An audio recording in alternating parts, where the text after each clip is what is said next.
because I always forget to hit record. There you go. Now you know. All right. So I told people to please interrupt me if I forget something. But everyone, I am Dr. Eric Roberts, and we have Vanessa Richard here, and we were with the capacity building project at Texas A&M. You found us, so you probably have an idea what that means, right? And so I won't introduce too much of that.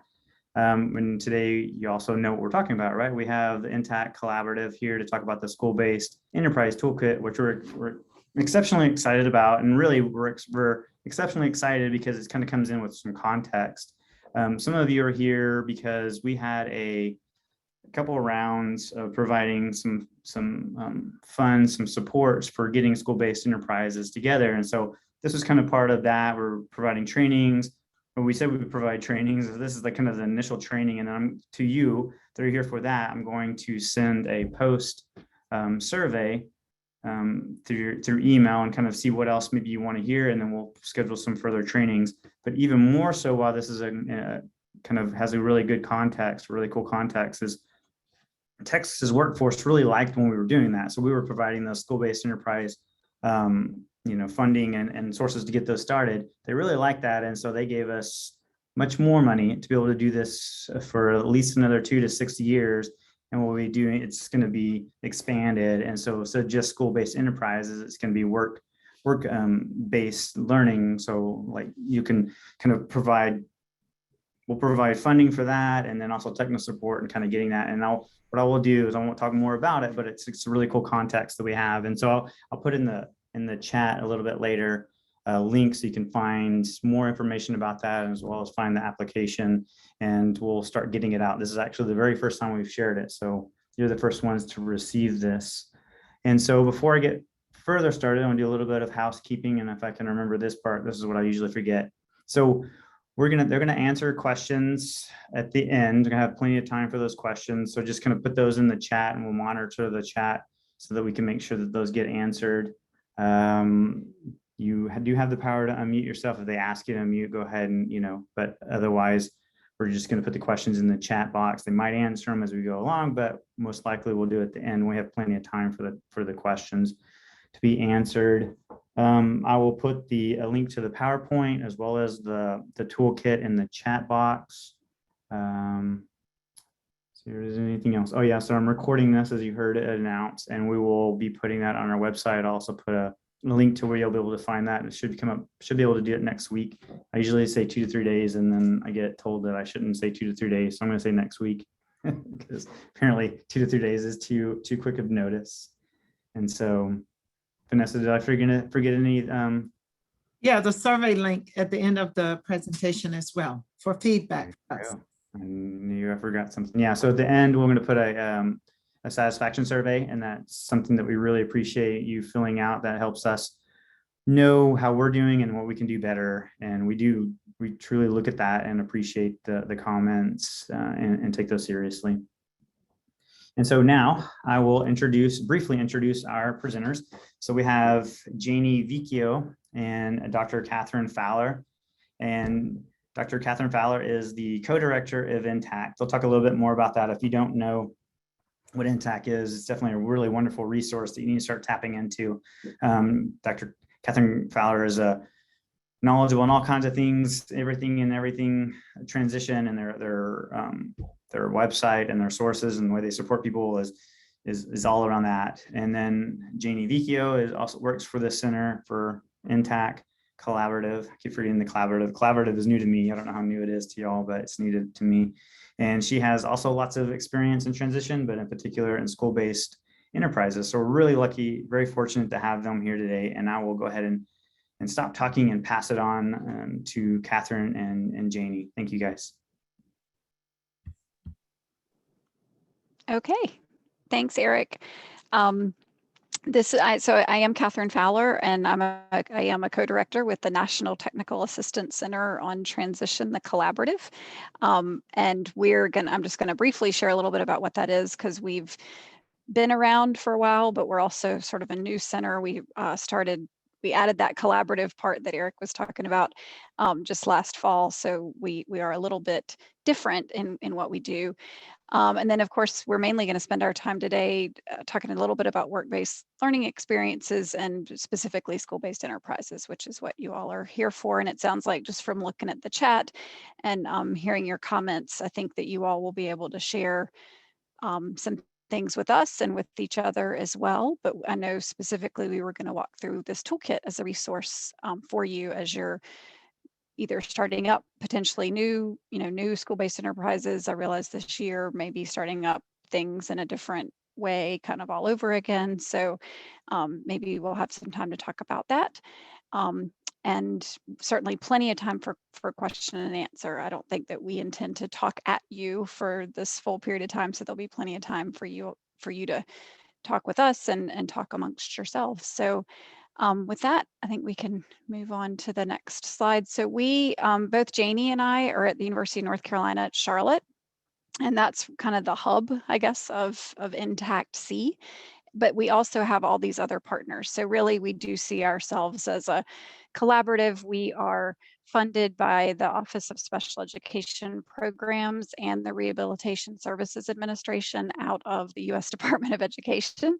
So, so our focus is both for students with disabilities, secondary students with disabilities, so middle and high school, and moving on into post high school for some students, as well as students who are served under WIOA, predominantly pre-employment transition services, but also other vocational rehabilitation and transition services. So we focus on all of that.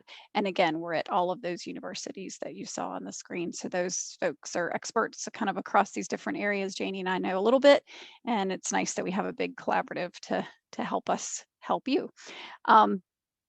Our TA for the states is to focus on these areas. So really ultimately improving outcomes for students with disabilities. And these are the ways that we try to support states in doing that. I've had the fortune, I recognize some people on this call because I've gotten to work with the Texas state level team that's focused on transition. So I've gotten to work with the folks at Texas A&M, as well as TEA, as well as Workforce, as well as out of Sam Houston. So I'm, somewhat familiar, a little bit familiar with how you all are organized as a state and the work that's being done at the state level to try to support at the local level what's happening with secondary transition. So that's what we do as a center, is do that work or try to support the work in all the states and territories across the country.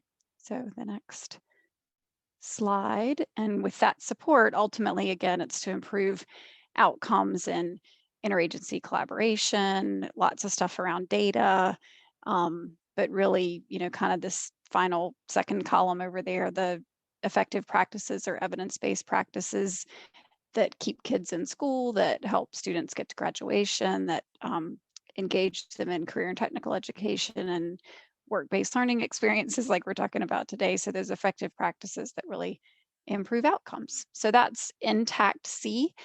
You'll see at the end of the slides some, I was like, I don't know what that is. There's a little squiggle across the screen.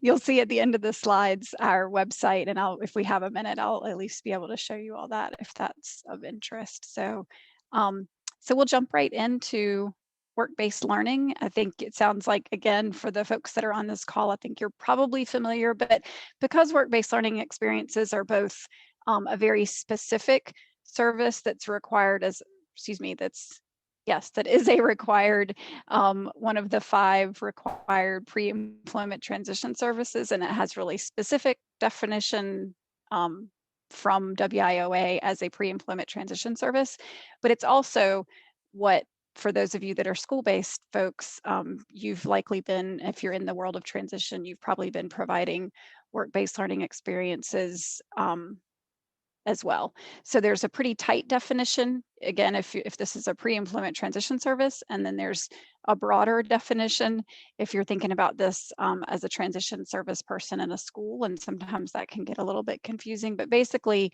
it's as it sounds like. It's providing instruction typically in the community, but not always. And so it's using sort of the workplace or at least a simulated real work environment to provide students with the knowledge and skills to help to connect them to real work. So ideally, again, those would be real work experiences, not just simulated, but they may be simulated, and it's to develop those skills that help students be ready to be in real work as they move along. And there's a continuum of work-based learning experiences. And we're going to talk specifically, of course, today about school-based enterprises, which happen in schools, but there's an array of what those work-based learning experiences might be. So this is a list. I won't walk through all of these, and I'm happy for you all to jump in the chat to suggest some of the things that you maybe are or are not familiar with from this list. But and this isn't necessarily a continuum of like job shadowing as any sort of less of an experience than workplace tours. If you look at the list, it's just a list.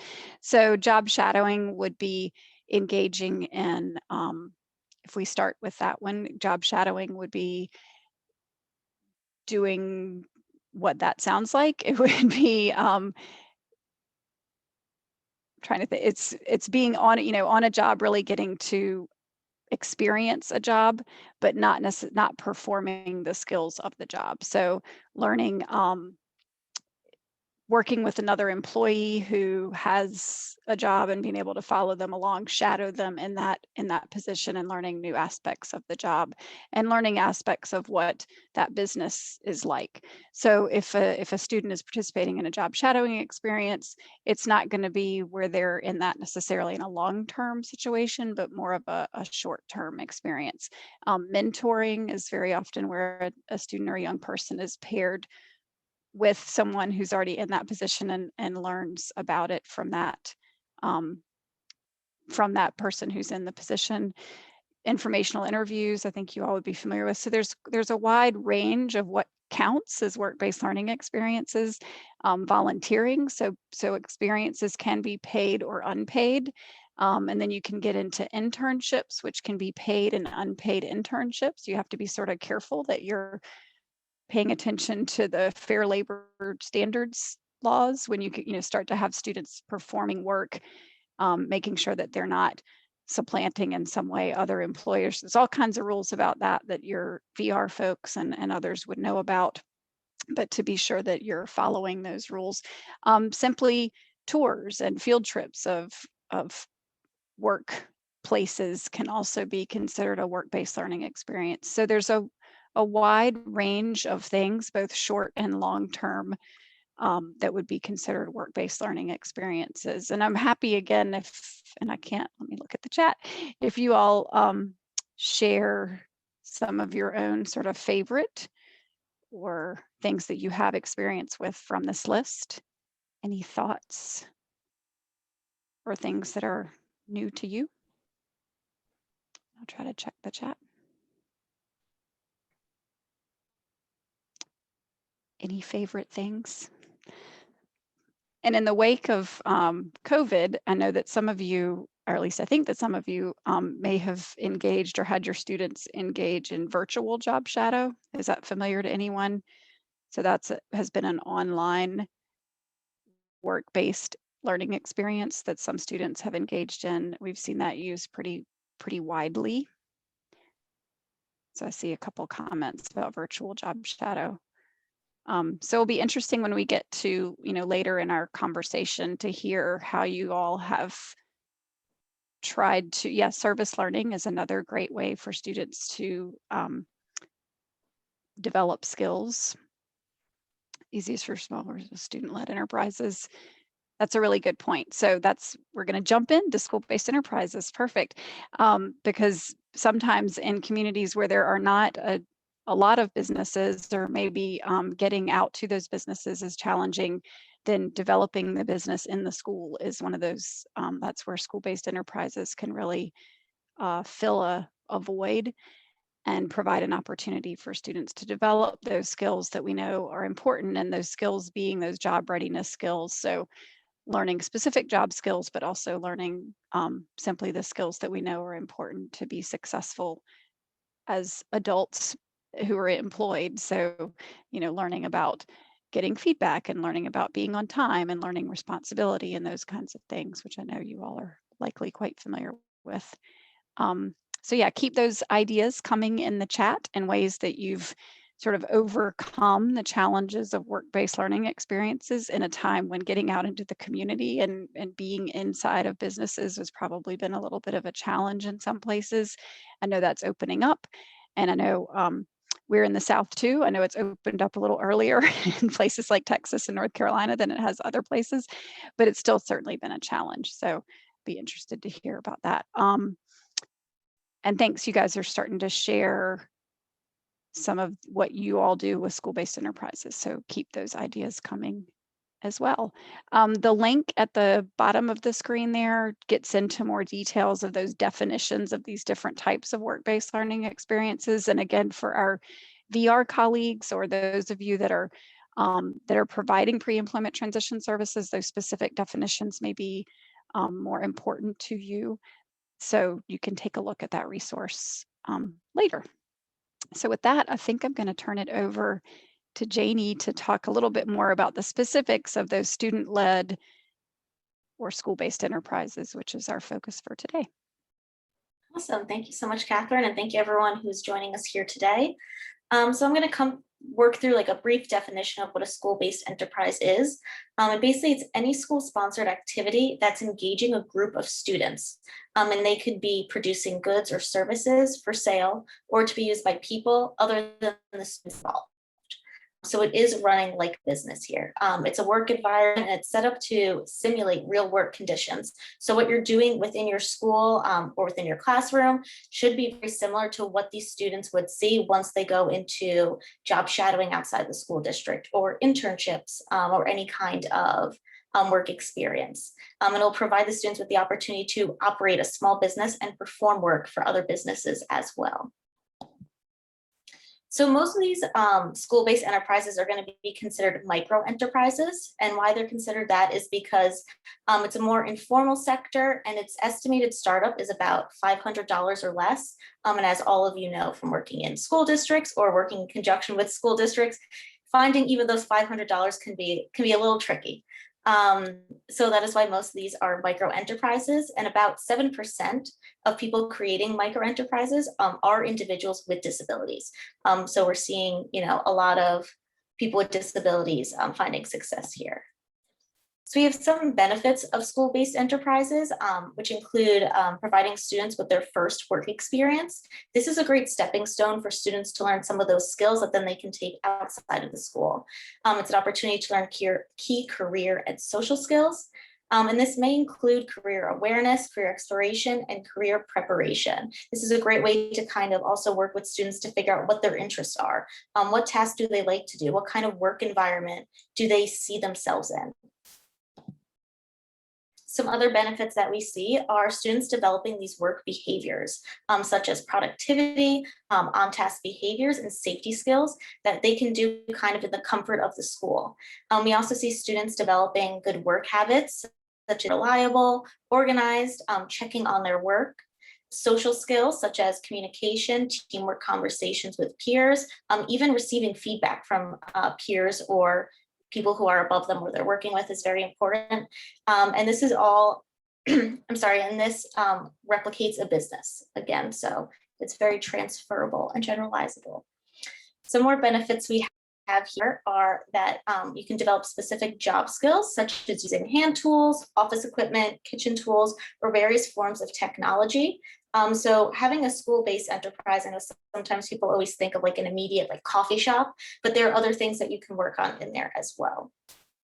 Involved in procedures associated with running a business. So it's not just actually doing the work, but it's that behind the scene information that sometimes you might see in a traditional like back office of a business, such as ordering materials and keeping inventory, budgeting for your cost of supplies, marketing products or services, organizing tasks, projecting costs, and evaluating their products and services from feedback from customers.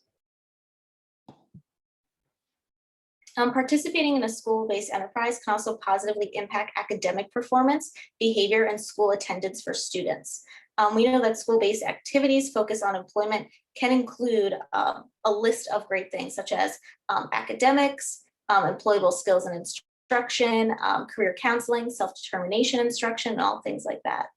Kind of how this next point is talking about how we can increase their self-determination skills by helping with decision-making, problem solving, making choices, working with others on a team, increasing their personal responsibility, learning to take risks, and gaining confidence and becoming more independent. One of the best parts of a school-based enterprise, in my opinion, is that students are encouraged to kind of take risks and step outside of their comfort zone while still being in something that's considered their safe space. They're with their teachers, they're with other professionals that they work with frequently. So it's a comfortable space for them to try new things. And then we have two different types of school-based enterprises. So one focuses on products while the other focuses on services. And we'll start talking about products here. And that's just items that are being sold to make a profit. So it may be a coffee shop or a school store. They may be creating decals for shirts, chairs, or cups, other items. They may be a store selling items that they make in shop. And then we also have services, which include labor provided.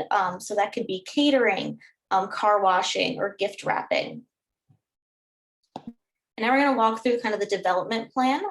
So we're going to start with planning here. And these are the kind of the first steps, of course, where you and your students are going to kind of think about the logistics and the legal aspects, your marketing research, and what resources and funding you have, and where and how production can happen.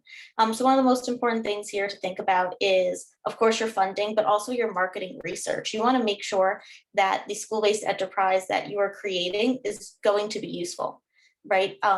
Putting all this time and effort into something that there isn't a need for wouldn't be in the best interest of you and your students. So you want to determine what the business will provide and, of course, research that market.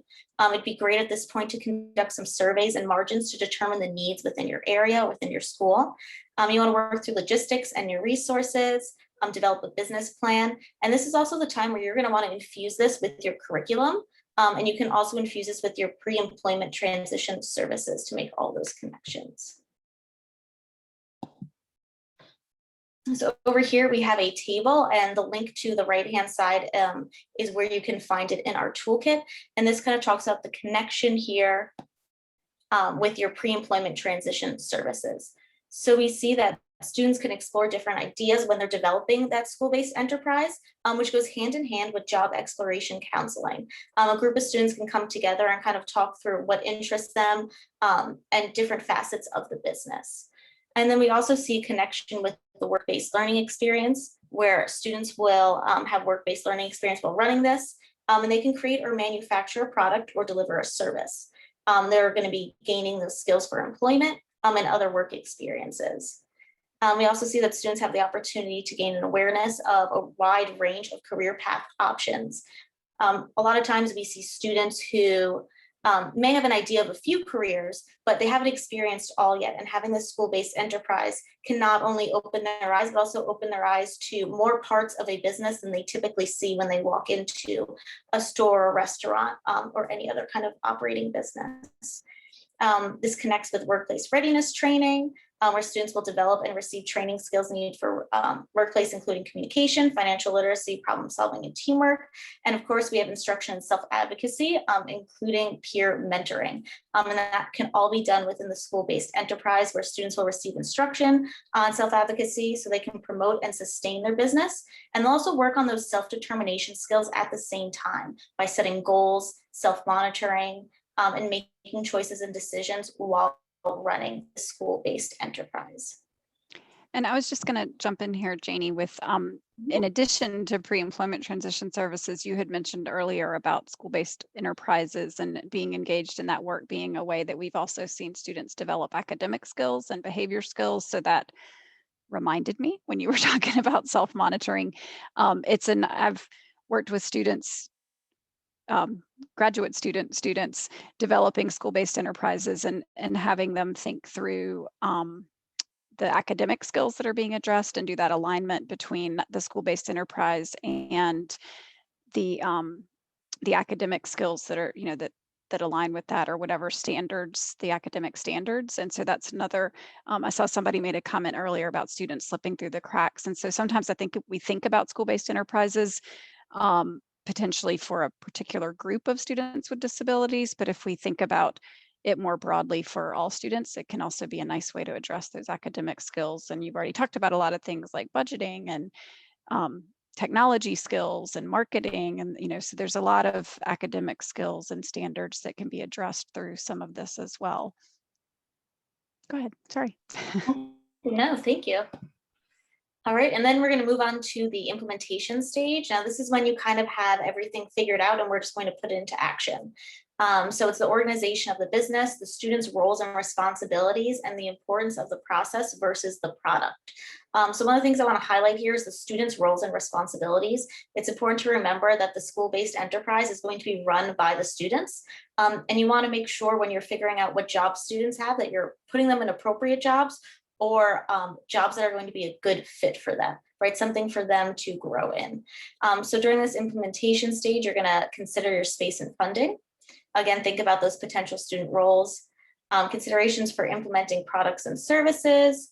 At this point, you'll be designing and implementing that curriculum that we talked about in the last step. And you'll be thinking about the daily operations and process refinement. And in a couple of slides, we're going to look at an example of a school-based enterprise that kind of has this all laid out. So you'll see a much more clear example there. And then, of course, we have the evaluation. The final phase is always to evaluate to make sure that what you're putting out is quality, whether that is a product or a service. So the evaluation also will include evaluating student progress and performance, as well as, of course, the quality of the product or service. And then you'll define these phases in detail and provide suggestions to help with the development of your school-based enterprise. So 2 different ways we can ensure quality is through our task analysis and performance evaluations. So here I have these 4 resources. I'm going to stop sharing so that I can reshare with all of these up on the screen. And we'll kind of see the business plan, the task analysis, quality control checklist, and job evaluation. And just so you know, those are all in the toolkit. So you will have access to all of those.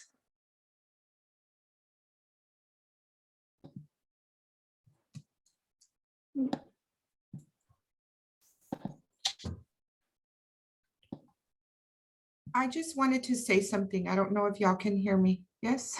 We can hear you. We have a school-based, we have an 18+ program, and we have a school-based enterprise. We sell salsa. So we have a home in the district where we teach life skills, and we have a huge backyard.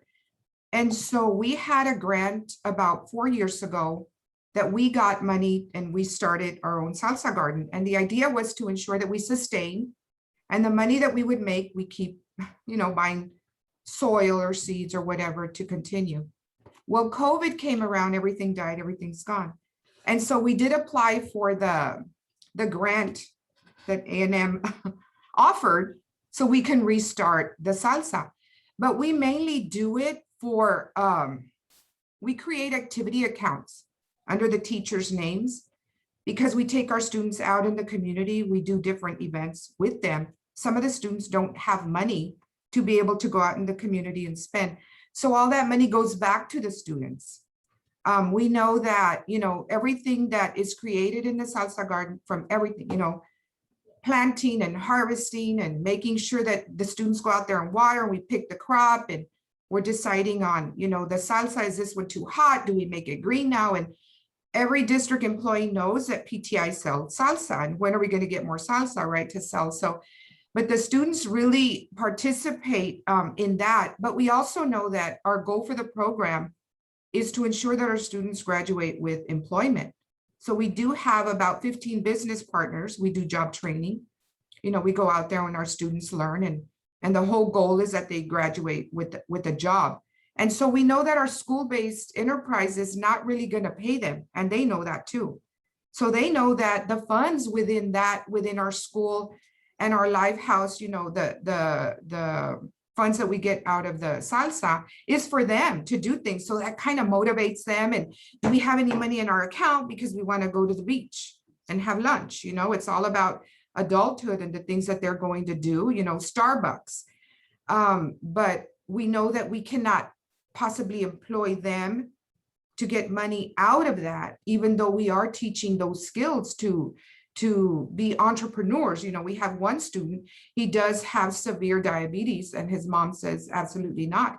He cannot be out in the workforce because of his medical condition. But we teach woodwork, we teach construction carpentry, we teach culinary arts, cake decorating, floral design, photography. And so he took off with the construction carpentry. She's bought him some tools, so he built things, and you know, he's selling them out of the home with his mom and dad. But anyway, so ours is, you know, for to teach those skills within, but I just want to say that the funds that our students get is not necessarily for them, but it goes back into the program for them, because that's also a hard thing. You know, we want to do things, but the district can't pay for everything. And so it's just a really neat thing to start your own enterprise, and the benefit of your students and teaching them to be out in the community, to be adults, and to get to experience. There's a lot of experiences that the parents tell us that our students have gained, and it's something that they would have never been able to offer our students. Yeah, so I think what you were sharing is definitely a feature of school-based enterprises. So for some school-based enterprises, the students may be paid directly, and in some cases, they may be compensated through like student bucks, or something that's still compensation through the school. That would be a way that they can be paid like a job. So it's simulated kind of like a job. And then there's some programs that are like what you described, where the funds that come in sustain the business so that the business can continue to run. So there's still, I think, for the definition of a school-based enterprise, we don't want to be abusing student labor, but the point of a school-based enterprise is that students are developing those skills like you described, that they may or may not be necessarily compensated. It's not going to necessarily be like competitive employment wages, but they would be compensated in some way. So in your program, they're compensated by the program, earning money that then is going into things that they get to do as a group. So that would still meet, technically the definition of a school-based enterprise. But I know that certainly some programs would have the philosophy where they want to be certain that students are being paid directly. And it sounds like from the funds that are coming through the grants with Texas A&M, that may be an opportunity for that to happen. But what you describe is technically, would be a school-based enterprise. Mm-hmm. Yeah, by there's the different ways broad definition. Right, Mhm. right. Yeah. And I see lots of great stuff being shared in the chat. So you guys keep doing that. Y'all are like connecting, sharing all kinds of good stuff. Alrighty, so Catherine, can you give me a thumbs up if you can see Appendix A on your screen? Awesome, thank you. All right, so these are one of our resources that we have in our toolkit, and it is a business plan, and it kind of lays out an idea of how you can go about planning your business if you have not already started creating your school-based enterprise, or if you kind of want to go back and revisit it. So we have a list of things that you'll be looking at, such as your business description, your products and services, your marketing, your operating requirements, and your financial management. And there's a super easy table that you could fill in right down here that kind of helps you and can also guide students in doing this with you. And there are additional links down here that can help you with that. Then we have Appendix B.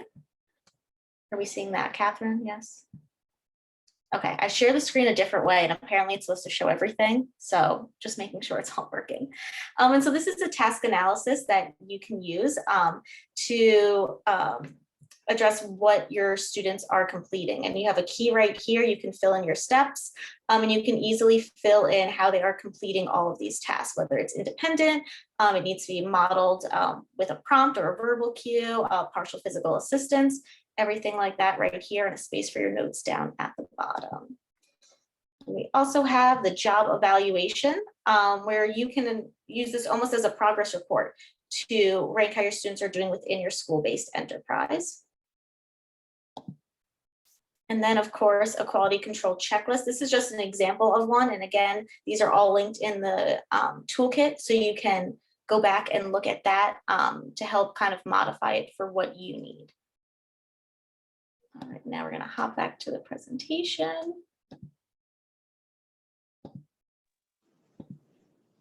And I'll jump in here too. It sounds like I know several of you, again, were sharing resources and probably have examples of business plans and that sort of thing. So that would be, we're happy to collect those too, because what we've shared in our toolkit is ever evolving, and we keep building it out based on things that we gather from the field. So if you have, great examples of student progress monitoring or job evaluations or business plans, we are happy to steal your stuff and share it back out with the world. So, feel free to share those with us, but certainly to share them with your colleagues here.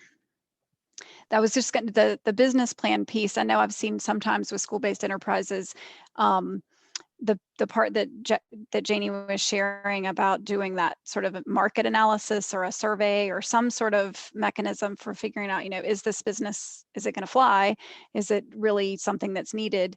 That's a really important step. Sometimes as a teacher or transition coordinator or somebody who's heading this up, we might select a business that's kind of in our comfort zone because we're going to be the one helping develop this out with students. And so being sure that we've done that initial step of, is this really useful? Is it meeting a need? Is important, and getting that student input on that, of course, so that the students really are taking ownership of the business is critical. And I'm getting that message that my internet is unstable, so I'm going to turn off my camera, but all right, awesome. Thank you, Catherine. And we have some examples of different school-based enterprises. We have two that show school-based enterprises using products and one showing service. And I'm going to actually open up the workings of web products one to kind of show you a way that they laid this all out.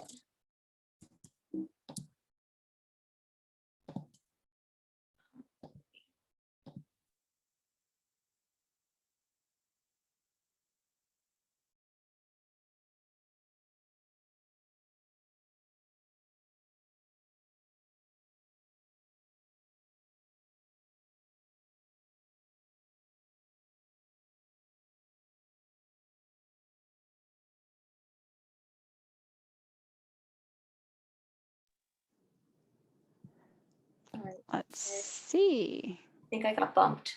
You did, but now you're back, I'm back. thankfully. Okay. Well, all of a sudden it started saying recording has resumed, and I got a little nervous, but we're all good. You're back.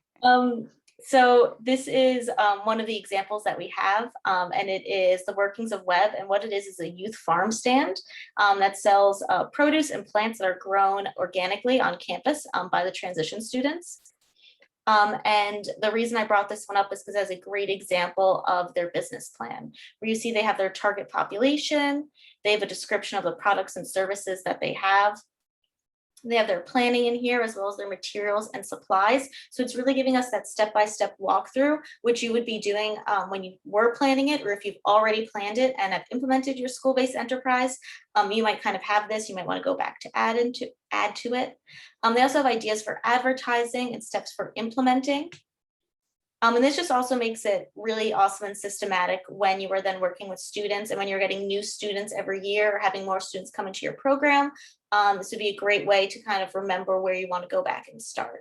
They also have the cost of implementation here, and what they have down here is an awesome list of the prices of all different things. So the produce as well as the plants, and this goes on for a handful of pages, but this should be, you guys should have access to this via the toolkit as well. And this is a great example if you are looking to follow one. Alrighty, now we're going to go back to our PowerPoint.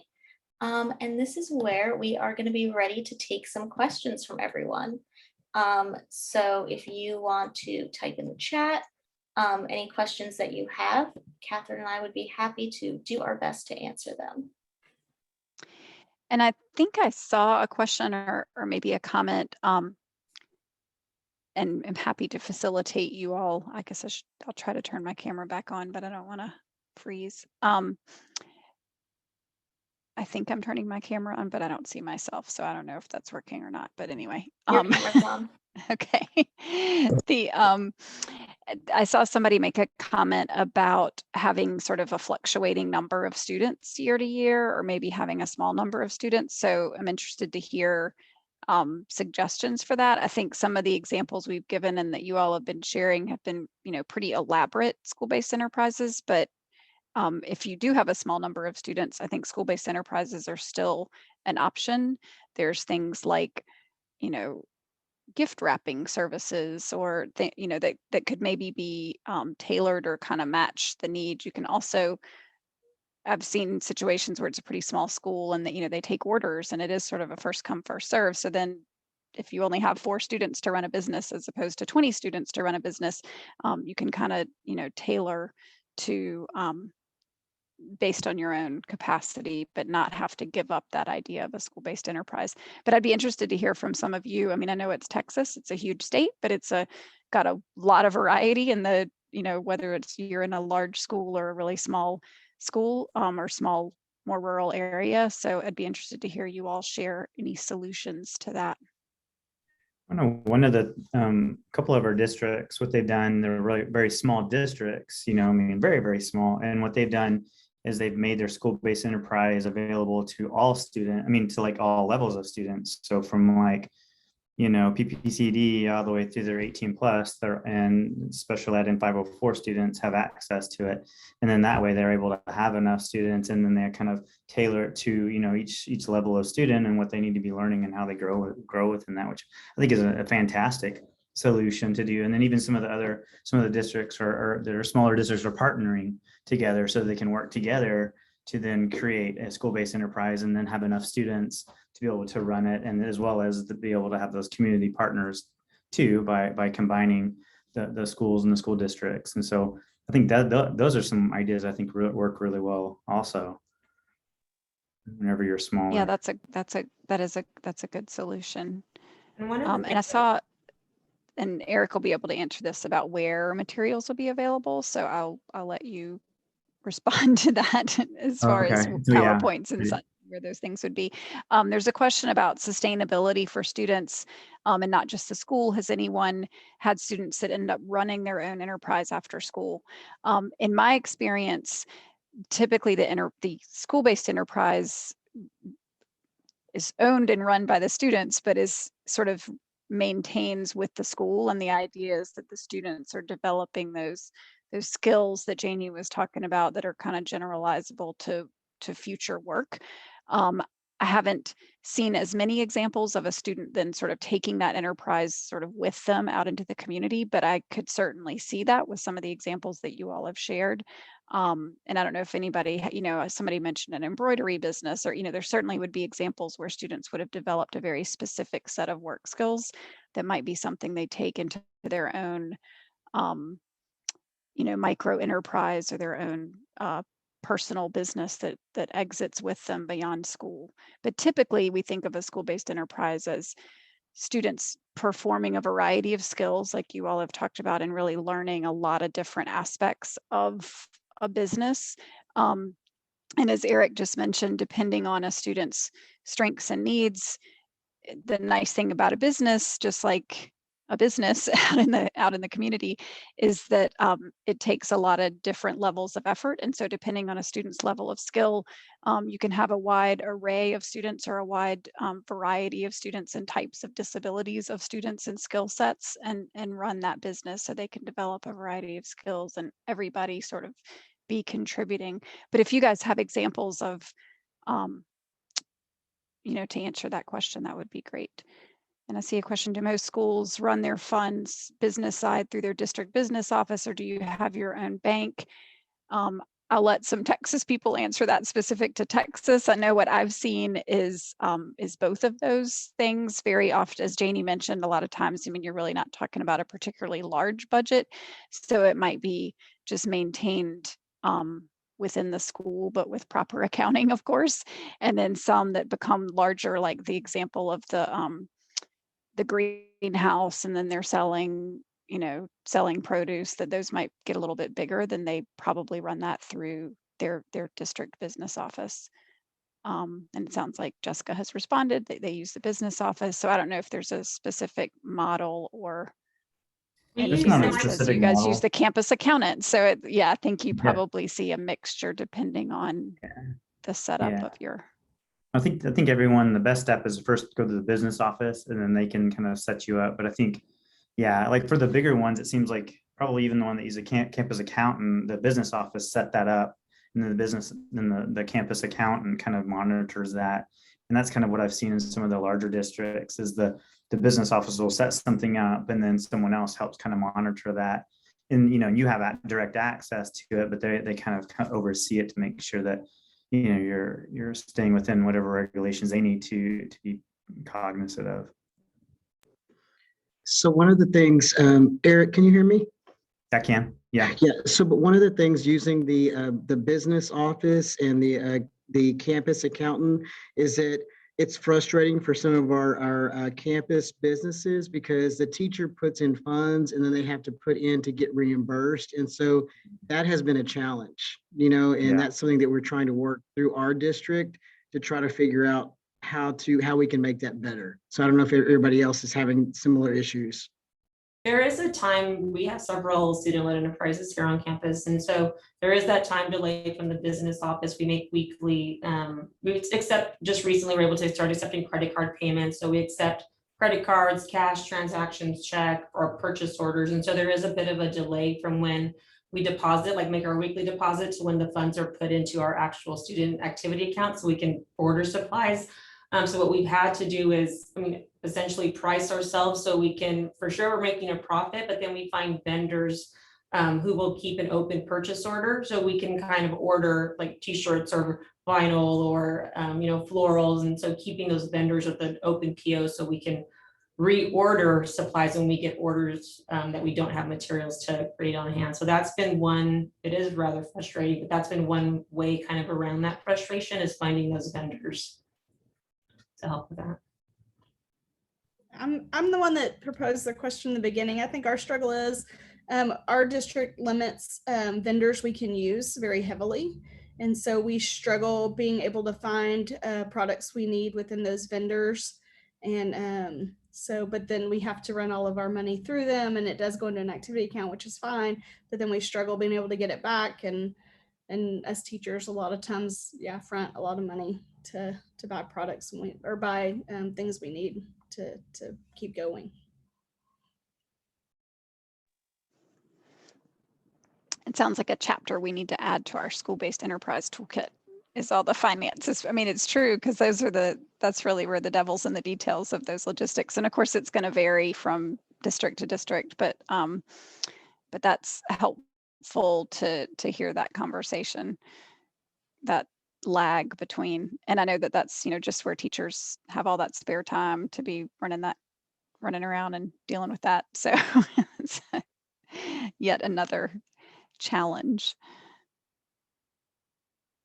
Yeah, it would be great if this group could kind of share some of those tips with one another, although it does sound like it's a little bit district specific. Hi, Catherine. This is Laura with VR. Hey, Laura. Hey, so it's interesting because my husband's a coach and they have an account that all the coaches use like through booster money that's given to them. And he always has to hear my frustration because I feel like with athletics, there's so much, it's such a priority. And then you flip that and you look at the other side of the house for, special education needs. It just doesn't seem like is carved out. And so it's kind of frustrating, but it's too bad that there can't be just one checkbook and receipts deposited and reimbursed, and it should be as seamless just like it is for athletics. So that's unfortunate because I know teachers spend so much money out of pocket, and for trying to do something like this that's so beneficial to kids, it would be really unfortunate for that to deter them. I know in our district, booster clubs and PTAs have different rules. So if you're able to develop some kind of booster club or support through parents, then they do not have to follow the same rules as the district funds do. And that's what it sounds like. That's the distinction, is that those would be parent supported funds. And again, yeah. I'm in North Carolina, so I get the the sports piece. So that is a really interesting challenge that it's, it's a school-based thing. I mean, it's the same kind of thing academic clubs would run into as well, versus those parent contributed pieces. Those are rules that probably go a little bit above our pay grade, but I would love to hear some solutions to that. Go ahead, Michelle. I'm sorry. It's okay. So we have a very small 18 plus, like it's just getting started. But I know there's a lot of like juniors and seniors who would benefit and help make the program better. But I'm trying to figure out, like, would I go to the math teacher, or what like courses? I think we would have to like add courses to make it work. So I'm just curious what other districts in Texas like to include those juniors and seniors, and what class would they be doing this school-based enterprise? When we started ours, we had a very small 18 plus, and we did what we called a partial day program for our seniors. And we used it, they did have to use it as one of their electives in their schedule. And so it was a vocational class, a pre-voc class that we coded it. And they came over to our program because we're not located at the campus. They came over to our program for part of their day, whatever was allowed in their schedule. And that's what they spent with us, working in our vocational program. And then they spent the rest of their day at the high school getting their needed requirements to complete their high school credits. Yeah, and we've also used like career prep, and then that way the students can earn hours, and so they can take, 2 hours per semester, and then that way you have, a block class. You can be able to kind of run the business or even get out into the community. It's actually something that it's not a special education class, but we worked with our CTE to kind of allow us to be able to use that class and get the students credits, and they can get 3 credits from that class, but we typically have them in there probably their junior and senior year, and that's a way that we could allot some time for them to gain those experiences and run the school-based business. And again, there's some really good things being shared in the chat. It sounds like a few of you are using the and again, these are Texas specific, so I'm just going to read them because they're not, but the general employability skills and industry connection. But then some of you are also, like, you have a local credit that's kind of more probably a special ed credit. I'm guessing a work-based learning course, the career prep 1 and career prep 2. We actually do have that in North Carolina. And it's actually a special education credit in North Carolina, but it goes towards, we have an occupational diploma. So that's where that would fit. So this is a good place to share those suggestions about how to get some course credit as students are trying to get to graduation as well. And we know these skills are really important. They're not fluff, as some might say. And that's where I mentioned earlier that alignment. I know that's a big deal here and in other states, finding that alignment between academic standards that are being addressed and being able to do that. So somebody, do I go to the math teacher? I mean, that's truthfully what we've done a little bit of is, go to the teacher down the hall and say, is this, can this be this? Can this match this standard? And really do some of that strategizing with the language arts teacher about a reading skill or the math teacher about a math skill, and seeing, and particularly career tech ed and technology seems to be a place where you can find some alignment. So those are possibilities in science if you're doing something like these horticulture examples. Yeah, and getting in some of the pre-TSs. I mean, that like for English class, you can work on self-advocacy. I mean, any class you can work self-advocacy, but and self-determination. But we were able to, with our English, and being able to still, address the TEKS, teaching self-determination and self-advocacy. Using curriculum. So very direct teaching on that in English class. It was a resource English. I mean, but you can fit it in there using the TEKS. Mm-hmm.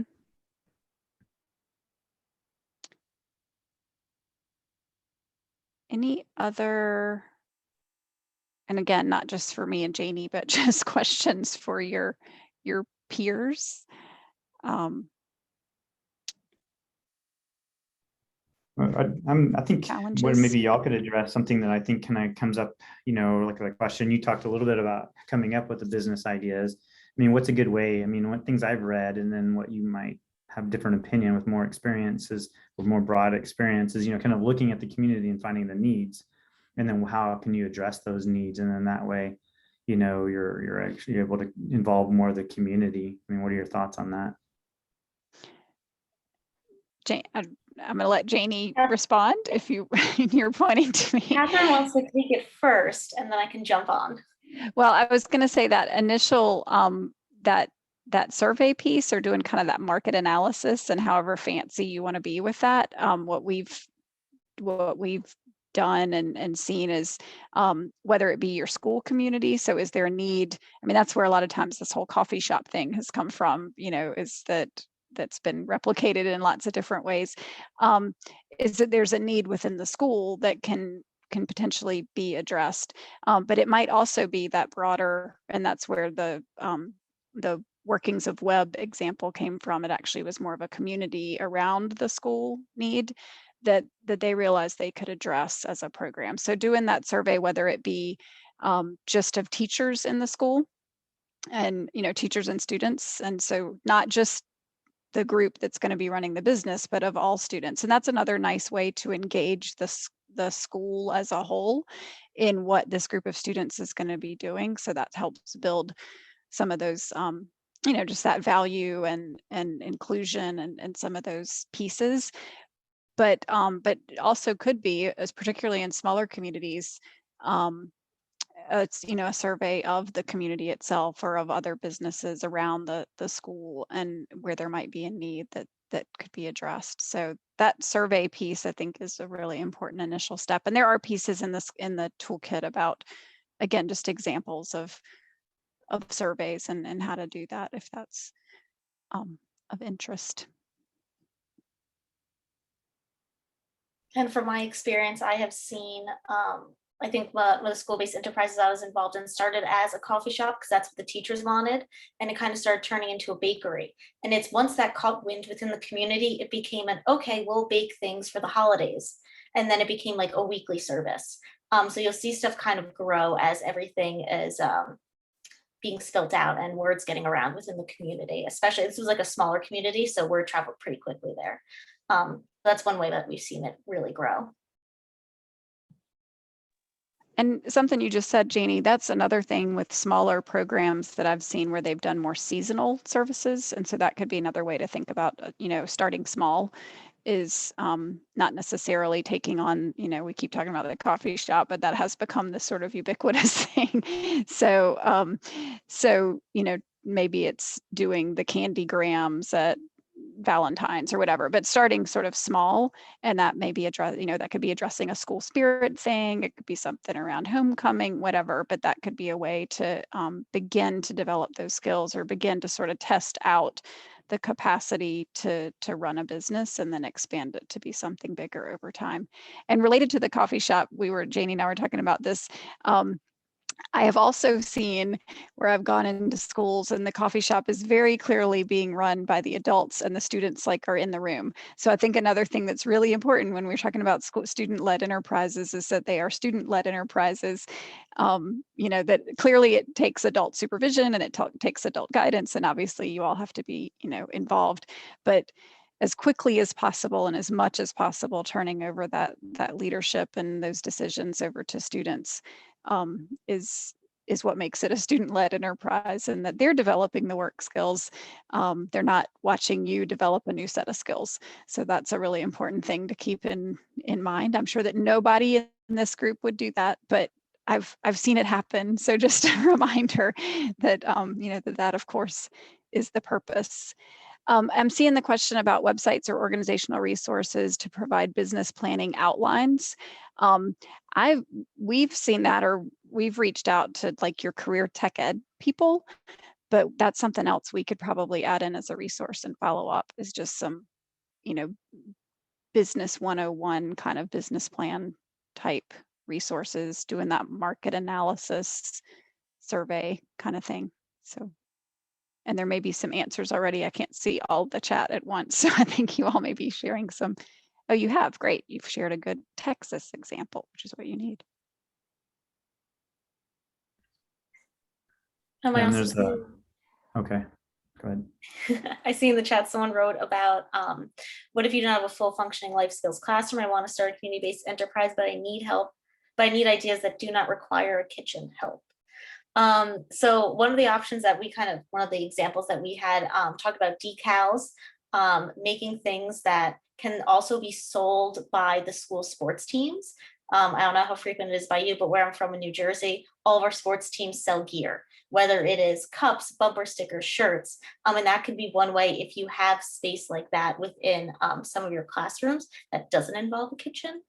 But then again, you can also start, like Catherine was saying, with those, those candy grams or those flowers for Valentine's Day and things like that to kind of get you into the groove of starting that school-based enterprise before you move it to something a little bit bigger. Yeah, I was gonna say, I mean, like earrings, things like that. I know, and then, then sending out like an email to all the teachers. I mean, the teachers get super excited about that. My wife actually teaches first grade, and whenever our 18 plus, the 18 plus teachers on here, I saw her in here, but like she'll send out an email and say, hey, we got these earrings, and like they have to shut it down usually pretty fast, like in a couple hours, because all the teachers are like, yeah, I want some, and so like, they just kind of come up with these different ideas of different t-shirts or earrings or different items that they're going to sell like that, and then send it out to all the district, and then they're sold pretty quickly, and then they have the chance to kind of go through the whole process of taking the orders to delivering them to the classrooms and to the teachers.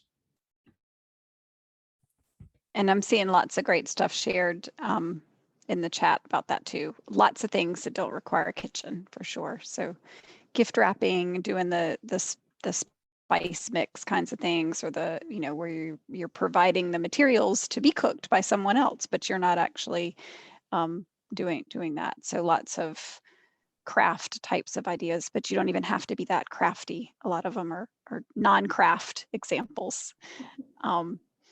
So those are good suggestions. I had a suggestion that wasn't a product that might help. So for 18 plus, we try to keep them away from high school as much as possible, even though we're on the campus. We don't want them to think that they're high school students. So a lot of times we'll go to maybe a middle school or an elementary school, and they will be doing some of the copies for the other teachers. So we've worked with the campus secretaries to say, we're going to come over on a Wednesday if you need certain things done in the copy room. So that's, real work skills working in a copy room, but they're not doing the high school stuff because we don't want them to think that they're in high school. So we try to take them, and we do other off-campus things, but like just for service and not making something that might help too. I'm glad you shared that example, because the service, somebody else mentioned earlier in the time together, the service learning piece. And so often our students don't necessarily get that opportunity to see themselves as providing services to others. And so, whether it's, sometimes I've seen students, going to the elementary school and being able to provide some sort of, this has to be pretty well planned and pretty well matched, but, tutoring in some way, or some sort of service that's a little bit, of a different way of thinking about that, or also going into the community and being with elderly, or something like that. So it's a little bit different than a business, but sometimes you can get it set up. The copying example is certainly a good example of a business where they're providing a service that would be potentially paid for otherwise. So that's a good example. And going to the community center, helping with a variety of tasks. Yes, it's another good service example. You guys have lots of good stuff. I'm going to save the chat.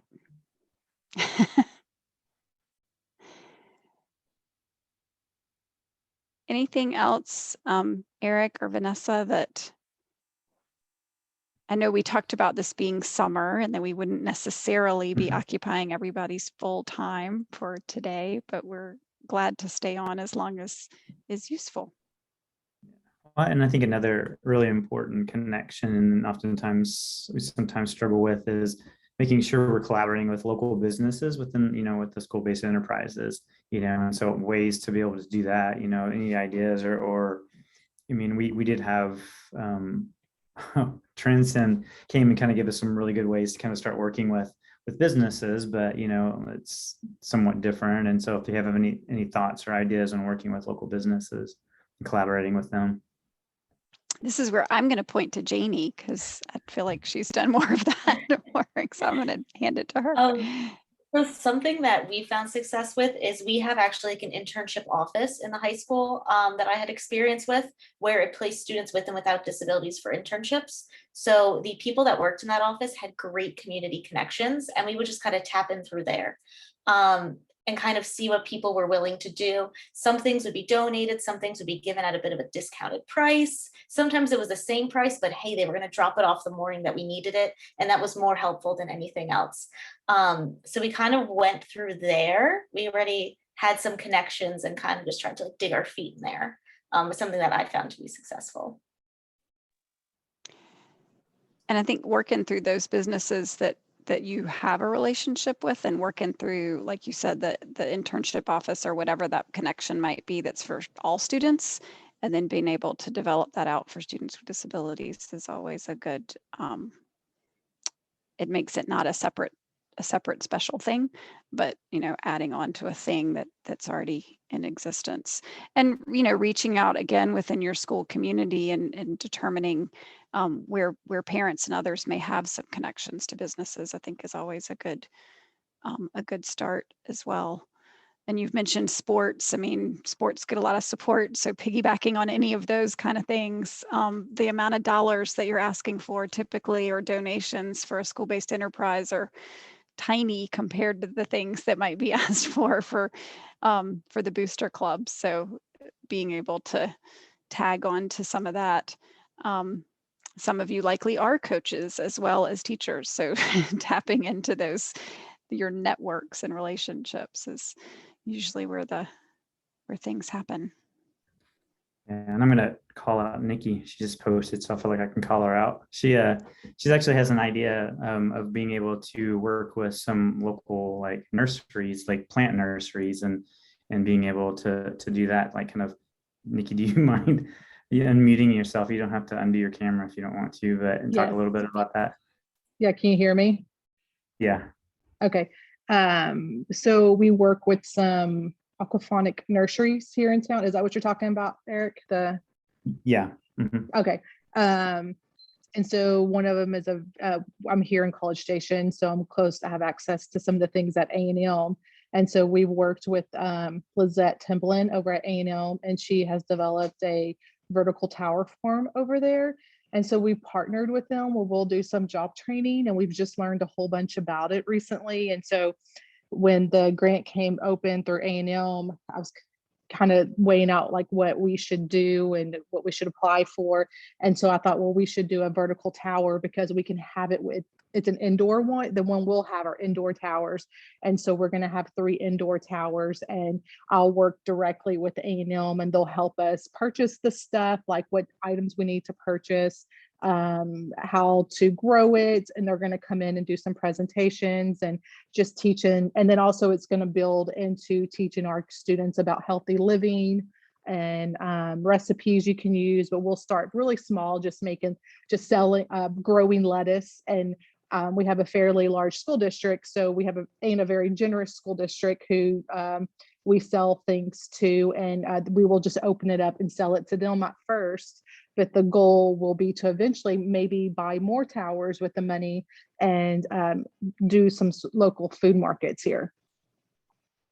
Yeah, and Nikki's obviously lucky enough to have A&M here to help out and do those training. But I think generally people like to talk about themselves, and like to feel like they're helpful, and so I think connecting to other groups in a similar way probably would be successful. Finding someone that exciting to give and to teach and and to kind of be involved. I mean, I would think you could find people like that in the community. I know that there's others that Nikki has found the same thing with, like some local. I think with that or 7F Lodge. I can't think what they do, but they're kind of like a a place people can go and stay, and they have these different cabins and stuff, and that, you know, they've done really great partnership with the group, you know, with them kind of being able to throw parties and help do some training, and you know, it's so partnering up with these community, with a lot of these community partners. I mean, they get excited and they want to help, and they would provide some of that training as well.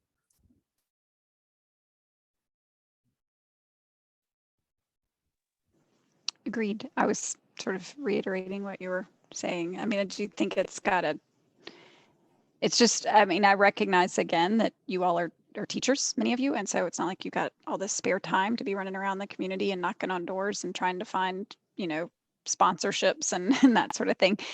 So I think, I know that can be the challenge, but it is an idea that sort of sells itself once you've made that connection.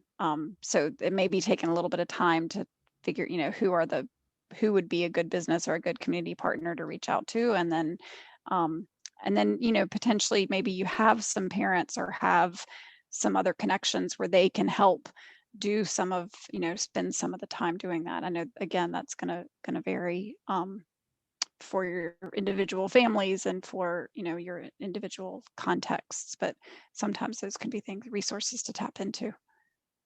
We work with our local Chamber of Commerce, and they have monthly luncheons and meetings with their small business owners in town. And so we get to come to one of those once a year and just do a little presentation about who we are and what we do. And we have a lot of businesses that we get connected through that way, that reach out to us, either want to sponsoring us or just work with us or do training programs with us. And that's been our best bet. And it kind of has them all in one room at once. So it makes it easier. We're not running here, there, and All everywhere. over.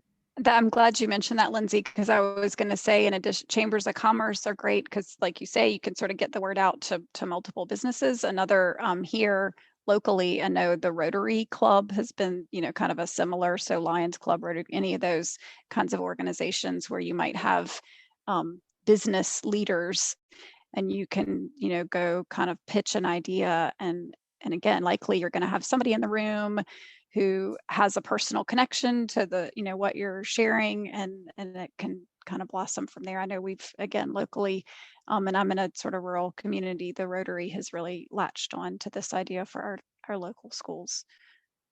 So that may be something to think about. Yeah, and then recognizing, I see Jessica's comment, recognizing their contributions. I mean, again, that's something that businesses like, and that's appreciated, making sure that they get that recognition is important, and doing that little follow-up stuff that we know matters. Send in the little thank you note or whatever it is. And better yet, you know, thank yous from your students are also great. So I was thinking about the time thing, like with, you know, it's hard for the teachers to find time, which is very true. You know, like if you're doing 18 plus, maybe you have a bit more time than if you're just, you know, being able to teach the career prep class, right? And so one of the things you have to try to work with sometimes you can work with your principals or whoever's doing the master schedule and try to, like what we did at one of our high schools, we try to work out where so they had the career prep, which is 2 hours, and then have their conference period that follows right after, and then their lunch right after. And so give them a larger block to be able to kind of, you know, get out in the community and do a little bit more. You know, and sometimes the students could go along and spend a little bit more time, but also maybe if they needed to connect with other businesses and do that, it would give them a little bit more time, as well as to go check in on students that were working. Yeah. But then you have to work with them while they're doing the master schedule. They might already have that done, and they don't always enjoy that. But, you know, kind of advocate for yourself, bringing some of those cookies your students have made, and take them in there and say, hey, this would really help us out. And all it is a little twist here and there. Mm-hmm. Yeah, the master schedule, the high school schedule is always the enemy for sure. Yeah.